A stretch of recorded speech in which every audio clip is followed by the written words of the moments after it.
कि एक पुत्र बोला माँ से कि माँ, ये शास्त्र में लिखा है कि कोई माँ से उऋण नहीं हो सकता, कोई नहीं हो सकता। कहा हाँ बेटा नहीं हो सकता। कहा हो भी सकता है, आज तू मेरे पास सो जा तो मैं बता दूंगी कैसे उऋण हो सकता है। कहा ठीक है। तो वो 16-18 वर्ष का बेटा था, विवाहित था। माँ बेटा दोनों एक पलंग पर सो गए। अभी लड़के की नींद ही लग रही थी, थका तो था ही दिन भर का। माँ ने जगा दिया, बेटा उठ उठ। कहाँ का पानी पिला। तो जैसे ही पानी भर करके लाया तो माँ ने मुंह में लगाया गिलास और वहीं के वहीं छोड़ दिया जहां वो लड़के को सोना था। वो सारा बिस्तर गीला पड़ गया, चिल्ला पड़ा, पर दिखाई नहीं देता है, कैसे छोड़ दिया गिलास। अब माँ बोली बेटा वृद्धावस्था है, क्या बताऊं, हाथ में नहीं शक्ति थी, मैं नहीं संभाल पाई, सो जाओ। अब वो गीला हो गया, अब कैसे सो जाए। फिर भी वो थोड़ा लेट गया। कहा चलो ठीक है। थोड़ी देर बाद वो गर्म सा हुआ, नींद लग गई। थका हुआ था, पानी में सो जाओ चाहे पत्थर पे सो जाओ।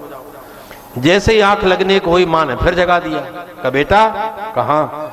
कहा पानी कौन पी पाई थी, गला सूख रहा था, पानी पिला। अब बड़बड़ाता हुआ गया, इनको शर्म भी नहीं आती है। पहले पानी दिया था, पटक दिया, अब मैं सो भी नहीं पा रहा हूँ, आंख लगी थी, फिर जगा दिया। गया तो फिर गिलास ला करके दिया, माँ ने मुंह से लगाया, फिर पटक दिया वहीं। अब झल्ला पड़ा कि तेरे से नहीं बनता है तो बोलती क्यों नहीं है, मैं पकड़ के पिलाऊं, क्या करूं क्या नहीं करूं। कुछ नहीं बोली, बड़बड़ाता रहा उसी गीले बिस्तर पर। फिर सो गया, फिर नींद लग गई।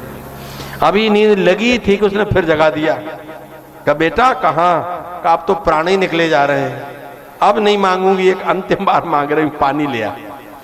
एक गिलास पानी लेकर के आया और कहा मैं पिला देता हूं, नहीं तो फिर गिरा देगी। कहा नहीं नहीं भैया, मैं तो दूसरे के हाथ से, मुझे नहीं पीना नहीं आता, मैं तो अपने हाथ से पी लूंगी।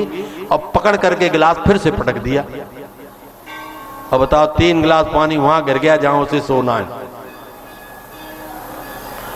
तो इतना बड़बड़ाया, इतना चिल्लाया जिसकी कोई सीमा नहीं।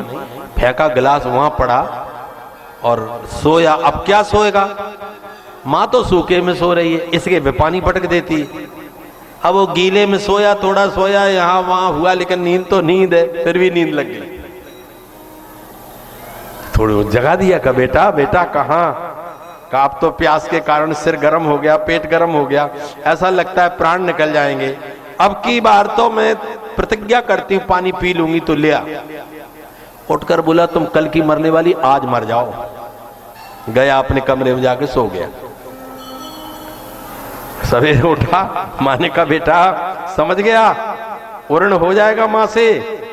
मैं समझ नहीं पाया तुम रात को कैसी पगला रही थी, बार बार पानी क्यों पटक देती थी।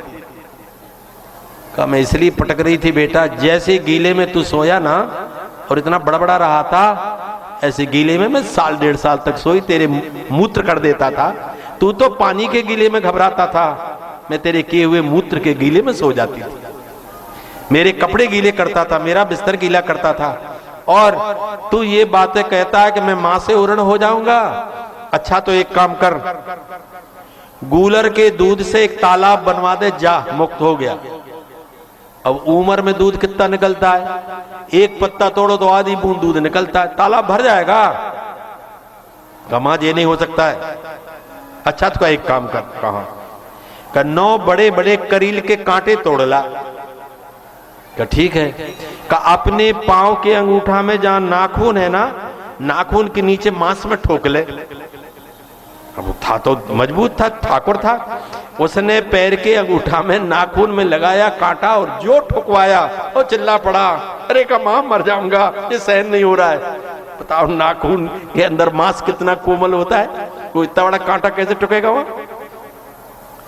कमा जे क्या करवा रही है। का बेटा ये 9 कांटे तेरे अंगूठे में चुभ जावे, जितना कष्ट तुझे होगा उतना कष्ट तुझे 9 महीने पेट में रखने में हुआ है, हो जाएगा उऋण। माँ तेरे हाथ जोड़े, मैं उऋण नहीं हो सकता। तो तू बैराग्य लेने जा रहा था ना। कहाँ। तो कहा पहले मेरा ऋण चुका, इसके बाद महात्मा बनने जाना। और वो ऋण तब चुकेगा जब कंधा लगा करके मेरी अर्थी जला देगा, मेरा अंत्येष्टि कर्म कर देगा, उस दिन मैं तुझे मुक्त कर दूंगी। तू अब जा, चाहे जितना भजन कर, चाहे जितना कार्य कर, एतावता माँ से मुक्ति होना कठिन है। पिता के ऋण से ऋण हो सकता है। जो सन्यास लेके त्रिदंड धारण करता है वो महात्मा किसी को प्रणाम नहीं करते। गुरु भी मिले तो दंड झुका देता है, लेकिन सिर नहीं झुकाता।